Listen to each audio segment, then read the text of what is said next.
परमेश्वर के नाम की महिमा हो। परमेश्वर के प्यारे बच्चों, आज हम बाइबल में से उसकी प्रथम पुस्तक उसका 38वां अध्याय पढ़ेंगे। उन्हीं दिनों में ऐसा हुआ कि यहूदा अपने भाइयों के पास से चला गया और हीरा नामक एक अदुल्लम वासी पुरुष के पास डेरा किया। वहाँ यहूदा ने सुआ नामक एक कनानी पुरुष की बेटी को देखा और उससे विवाह करके उसके पास गया।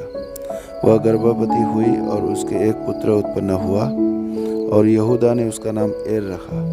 वह फिर गर्भवती हुई और उसके एक पुत्र और उत्पन्न हुआ और उसका नाम ओनान रखा गया। फिर उसके एक पुत्र और उत्पन्न हुआ और उसका नाम सेला रखा गया। और जिस समय इसका जन्म हुआ उस समय यहूदा कजीब में रहता था।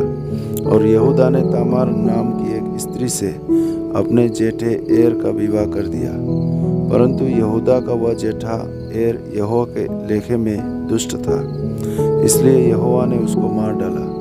तब यहूदा ने ओनान से कहा, अपने भौजाई के पास जा और उसके साथ देवर का धर्म पूरा करके अपने भाई के लिए संतान उत्पन्न कर। ओनान जानता था कि संतान मेरी न ठहरेगी, इसलिए ऐसा हुआ कि जब वह अपनी भौजाई के पास गया तब उसने भूमि पर बीरिया गिराकर नाश किया, जिससे ऐसा न हो कि उसके भाई के नाम से वंश चले।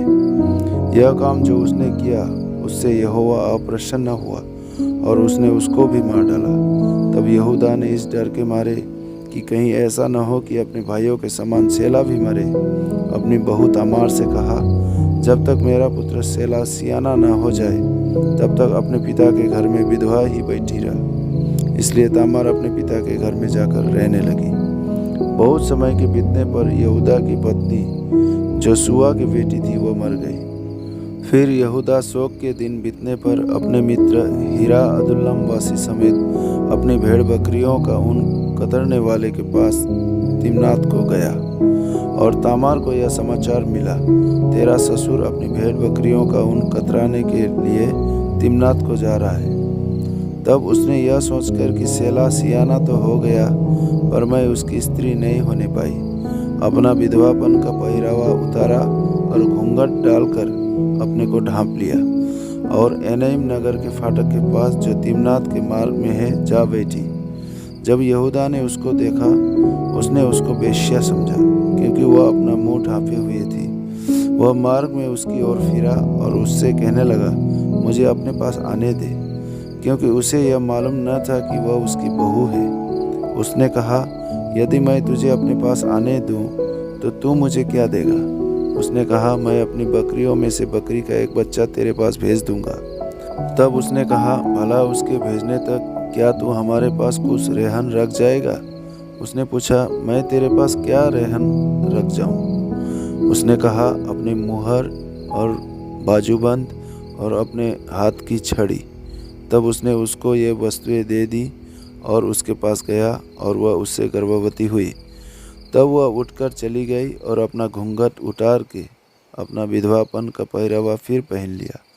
तब यहूदा ने बकरी का एक बच्चा अपने मित्र उस अदुल्लाम वासी के हाथ भेज दिया कि वह रेहन रखी हुई वस्तुएं उस स्त्री के हाथ से छुड़ा ले आए, पर वह स्त्री उसको ना मिली। तब उसने वहाँ के लोगों से पूछा, वह देवदासी जो एनईम के मार्ग की एक और बैठी थी कहाँ है? उन्होंने कहा, यहाँ तो कोई देवदासी न थी। इसलिए उसने यहूदा के पास लौट के कहा, मुझे वह नहीं मिली। और उस स्थान के लोगों ने कहा, यहाँ तो कोई देवदासी न थी। तब यहूदा ने कहा, अच्छा, वह बंधक उसी के पास रहने दे, नहीं तो हम लोग तुच्छ गिने जाएंगे। देख, मैंने बकरी का यह बच्चा भेज दिया था, पर वह तुझे नहीं मिली। लगभग 3 महीने के बाद यहूदा को यह समाचार मिला, तेरी बहू तामार ने व्यभिचार किया है, वरन वह व्यभिचार से गर्भवती भी हो गई है। तब यहूदा ने कहा, उसको बाहर ले आओ कि वह जलाई जाए। तब उसे बाहर निकाला जा रहा था, तब उसने अपने ससुर के पास यह कहला भेजा, जिस पुरुष की ये वस्तुएं हैं उसी से मैं गर्भवती हूँ। फिर उसने यह भी कहलाया, पहचान तो सही कि यह मुहर और बाजूबंद और छड़ी किसकी है? यहूदा ने उन्हें पहचान कर कहा, वह तो मुझसे कम दोषी है, क्योंकि मैंने उसका अपने पुत्र सेला से विवाह न किया और उसने उससे फिर कभी प्रसंग न किया। जब उसके जन्ने का समय आया तब यह जान पड़ा कि उसके गर्भ में जुड़वे बच्चे हैं। और जब वह जलने लगी तब एक बालक का हाथ बाहर आया और धाई ने लाल सूत लेकर उसके हाथ में यह कहते हुए बांध दिया, पहले यही उत्पन्न हुआ।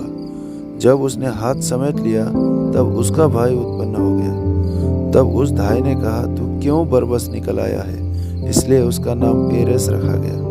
पीछे उसका भाई जिसके हाथ में लाल सूत बंधा था उत्पन्न हुआ और उसका नाम जेरा रखा गया। परमेश्वर इन वचनों से आपको आशीष दे। Praise the Lord.